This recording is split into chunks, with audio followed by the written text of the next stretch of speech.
জনস্বার্থ বিরোধী কর্মসূচির প্রতিবাদে ভারত কৃষক সংঘর্ষ সমন্বয় কমিটি দিচ্ছে সম্মানিত সভাপতি বলি কমরেড খামারে কমরেড করতে হবে লড়াই কৃষক স্বার্থ বিরোধী কৃষি আইন অবিলম্বে বাতিল করতে হবে কৃষক স্বার্থ বিরোধী কৃষি আইন অবিলম্বে বাতিল করতে হবে আন্দোলনের সমর্থনে আমাদের সংগ্রাম আন্দোলনরত কৃষকদের আন্দোলনের সমর্থনে আমাদের সংগ্রাম ধর্মঘট সফল করা হয়েছে গোটা দেশ। এই 26শে নভেম্বর ধর্মঘটে 14 কোটির উপর মানুষ এই ধর্মঘটে অংশগ্রহণ করেছেন। এই ধর্মঘটের মধ্যে যারা অংশগ্রহণ করেছেন তার মধ্যে একটা বিরাট অংশ হচ্ছে কৃষক, শ্রমিক, সাধারণ অংশের মানুষ।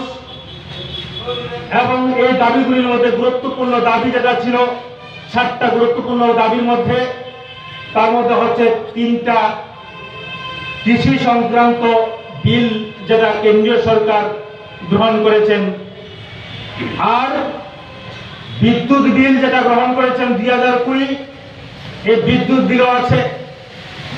এই 4টা বিলের প্রতিবাদে গত 27 তারিখ থেকে গোটা ভারতবর্ষের কৃষক সংঘর্ষ সমন্বয় কমিটির আহ্বানে দিল্লিতে আজকে আন্দোলন চলছে। গোটা দিল্লি অবরুদ্ধ, গোটা দিল্লির পার্লামেন্ট অবরুদ্ধ, গোটা দিল্লির সমস্ত অফিস কাছারি যা আছে সব বন্ধ হয়ে আছে।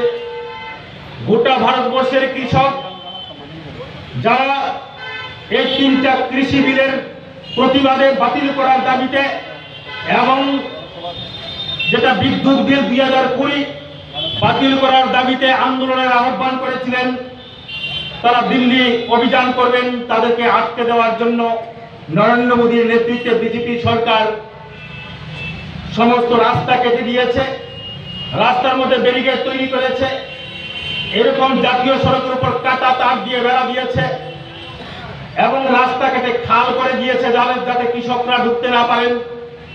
তার পুলিশ, প্রচুর পরিমাণ পুলিশ সেখানে, তারা অবিশ্বাস পুলিশ সেখানে তাদের তৈরি করে রেখেছেন। কৃষক এরই মধ্যে 12 লাখ কৃষক তার আন্দোলন শুরু করেছেন। 3 লাখের উপর কৃষক ইতিমধ্যেই দিল্লিতে ঢুকে গেছেন এবং দিল্লিতে আজকে প্রায় 6-7 দিন ধরে গোটা দিল্লি অবরুদ্ধ। দাবি হচ্ছে আমাদের এই কৃষি অর্ডিন্যান্স বাতিল করতে হবে, এটাকে প্রত্যাহার করতে হবে। কৃষি অর্ডিন্যান্সের প্রথম যেটা 1 নম্বর, তাতে বলা হয়েছে the farmers produce trade and commerce, অর্থাৎ কৃষকদের যে উৎপাদিত পণ্য ব্যবসা এবং বাণিজ্য সংক্রান্ত আইন যেটা দীর্ঘদিন স্বাধীনতার পর থেকে চলে এসেছিল, এটা সংশোধন করে নতুন আইন করেছেন। এই আইনে বলা হয়েছে বেসরকারি, বিদেশি পুঁজিপতি এবং কর্পোরেট সেক্টরগুলি অবাধে ভারতবর্ষের মধ্যে ঢুকবেন।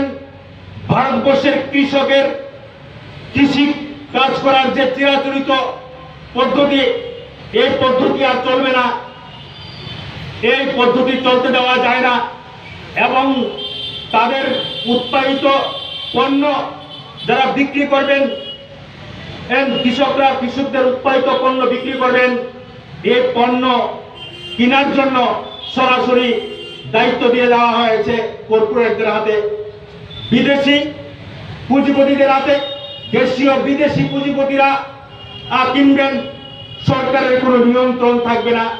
আমাদের বক্তব্য হচ্ছে এই ব্যবস্থা যদি চালু হয়, এই আইন যদি চালু হয়, তাহলে আজকে এই ভারতবর্ষের কৃষক, ত্রিপুরা রাজ্যের কৃষক কোন জমিতে ধান হয়, কোন জমিতে সবজি হয়, কোন জায়গাটার মধ্যে মৎস্য চাষ করলে ভালো মৎস্য চাষ হয়, কোন জায়গায় রাবার করলে পরে ভালো উৎপাদন হবে, ভালো ফসল তৈরি হবে, কোন জায়গায় বাগিচা চাষ করলে ভালো হবে, ফুল উৎপাদন করলে কোন জায়গাটায় ভালো আয় হবে, সেখান থেকে বিক্রি করে কৃষকরা আয় উপার্জন করবেন।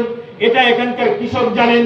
এটা বিদেশের ওই আমেরিকার, জাপান, বিভিন্ন দেশের এর যারা পুঁজিপতি ব্যবসা করে তারা এখানকার কৃষকদের সেই দরদটা বুঝবেন না।